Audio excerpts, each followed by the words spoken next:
And then not one time in 30 years have I ever had a kid call up in the middle of the night, Haff, I'm at a party and I'm having a kicking time and I just want to let you know that, click. I've never had that happen. I have had a kid call me up, Mr. Haff, I'm in trouble. My father beat the crap out of me. You didn't actually use that word. I'm at Denny's, I need help. I called my principal immediately. We put that kid into a safe house and got that child out, that kid out of the environment with that parent. We put her into a safe house, not only to me, my wife, the principal in the Seattle Police Department, until we got interventions in that family. I've never had kids abuse that privilege. Now it's interesting, when I entrusted them with some very personal things, they start trusting me a little bit more when we start together discovery, F equals MA, or the sum of the torques. See, they trust me on that. I say, hey, this G sine theta minus mu G equals sine theta, that's an important thing. Yeah. And they'll listen a little bit more carefully, because they trust you in a friendly way. I believe that physics should be fun and play with toys. Physicists have great toys.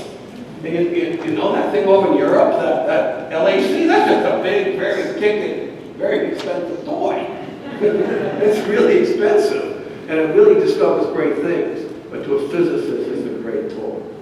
And so I really believe that we should let kids play with things and explore with things and have fun with things. Play with the toys. Now, in the beginning of my career, I used to say things like, okay, here's the lab, here's the incline, here's the air track. Let's go work, get right to it. And I said, I found through experience that maybe I just have to let the kids play around a little bit. So we were doing optics this spring, and the kids holding up a lens, and I didn't even have the assignments given out. I just wanted to play a little. I said, I want you to play around with the toys. And they're holding up a lens like that. I said, oh, Mr. Haff, did you see that? There's a thing that image is upside down. Can you believe that? How does that work? They're playing. We're playing with the toys. Now, I've actually had some people and colleagues that say the kids shouldn't use, freshmen shouldn't use sophisticated toys like air track. You have to save that for the upperclassmen. I've had people tell me that. And my argument is that the upperclassmen, we might have only 200 or 250 students taking physics in the school, out of a school population of 2,100. So there's a very large population that would never ever get a chance to use that air track unless they're doing it in that freshman class. If we have the toys, I think we should let them play with it. Now, I'm not saying that when we give them the equipment, that's just directionless. They have to have direction, and the kids need to have a direction and closure. We want those students to know when they have got to the spot we want them to get to, so they feel accomplished. They need to do more. So it's just not all fun and games, and you're going to, throw out these toys, and just play with them all day. It's absolute destruction. It's absolute destruction. The last three F's kind of go together. There's firm, there's fairness, and there's flexibility. You have to be firm with kids. You have to be firm with kids. I mean, they're kids. They're high school kids. They're going to try to get away with what they can get away with. I remember when I was in high school, I should have put one on Mr. Smith. Nah, I didn't put it on him because let me get away with it. But the kids will push the limit. So I have to be firm.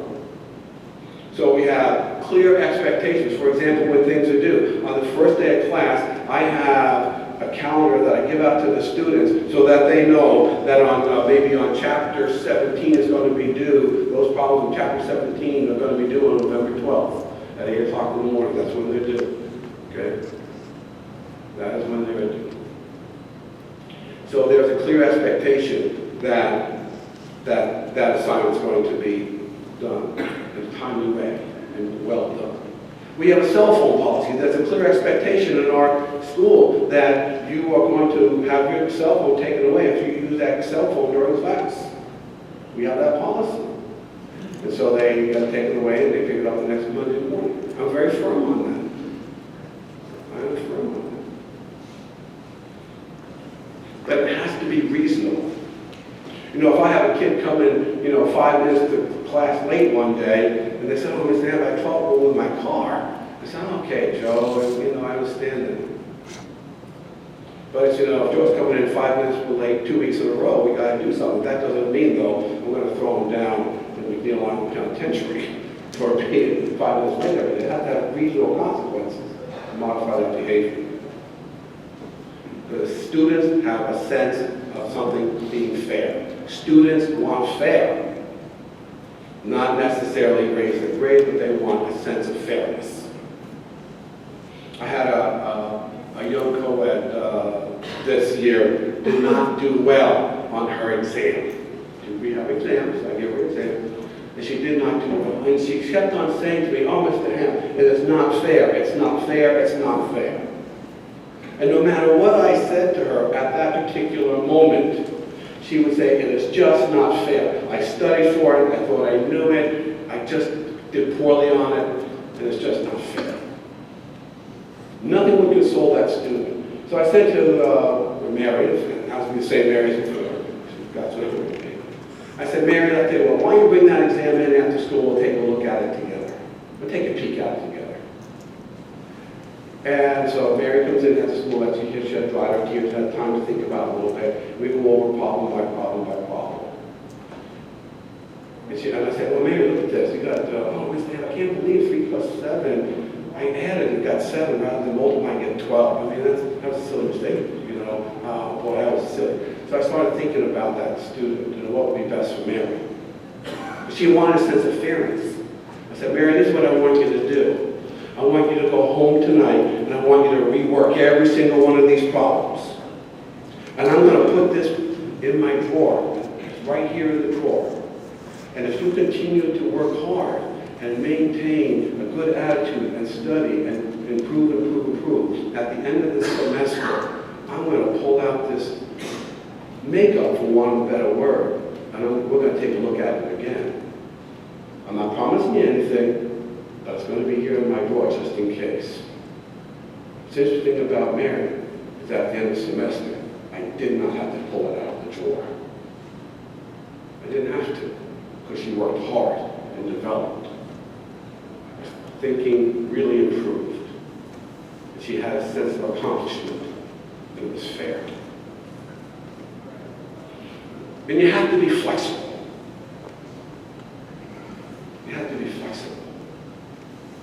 I got caught in this happened about 4 years ago, and I'll never forget this. This was really, really tough. I was in a catch-22 on this one. I had a kid that was a Boy Scout. He was an Eagle Scout, and he had been gone for 2 days because he was also on Washington's search and rescue. And some person got lost in the Cascades as an SNR member. He gets called in to go try to find that person. This is a fine, upstanding young man. He is an Eagle Scout. This is the kind of kid I want my daughters and granddaughters to marry. I mean, so he comes in and says, Mr. Haff, it was such a long day yesterday. I mean, we're out in the woods all day. And he comes in, he's in a lab group with 6 or 7 other students at the lab, around the lab station. He takes his keys out, throws them on the table, and what's on this keychain? His Swiss Army pocket knife. Now, by company policy or school policy, I'm supposed to turn that kid in. And at that time, it would be mandatory suspension, mandatory. And this kid is trying to go to a major university, Eagle Scout, great student, good physics student. And the problem is that he's surrounded by a bunch of students. And they see the knife too. So I have to think about what's best for that kid. And at the same time, be fair and firm and friendly. How do you get away from them? So I look at that kid and I says, you know something, Joe? I see you have a nail file on your keychain. And And you want to know something, Joe? That nail file could almost be mistaken for a pocket knife. You want to know something, Joe? And if it was a pocket knife that if you bought that to school, that'd be mandatory suspension. Mandatory suspension. I said, Joe, I don't want to mistake that for a pocket knife.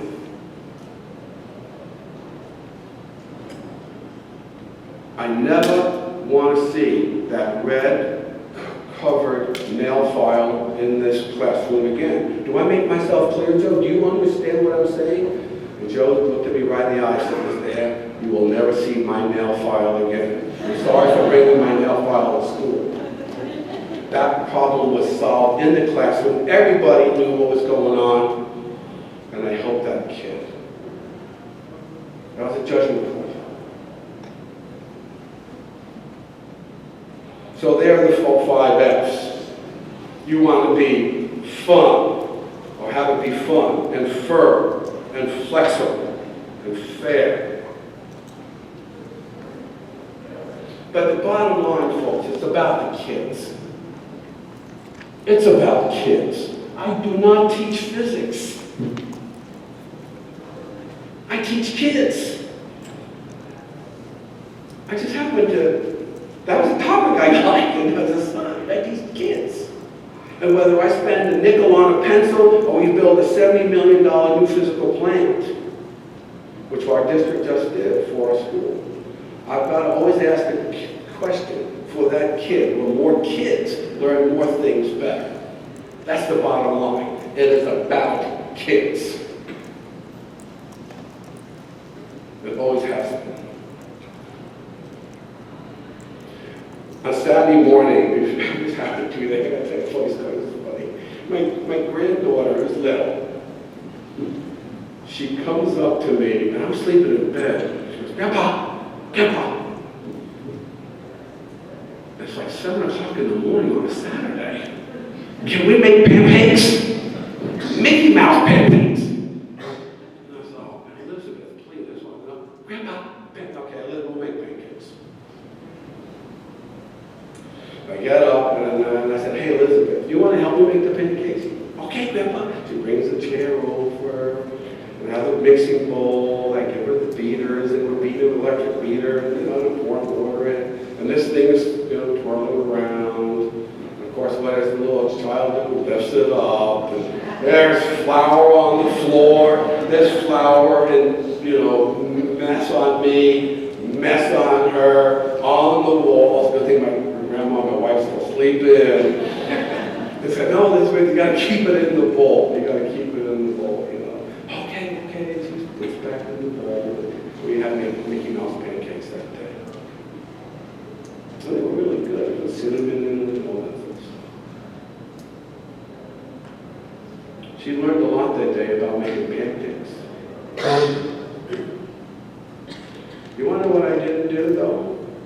I didn't go to my granddaughter and said, yesterday you made really good lemonade. That was an A day.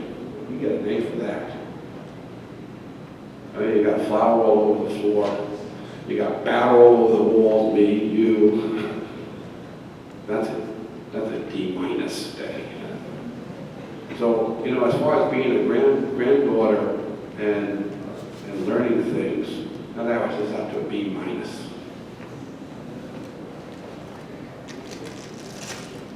I don't know how we ever got to that spot.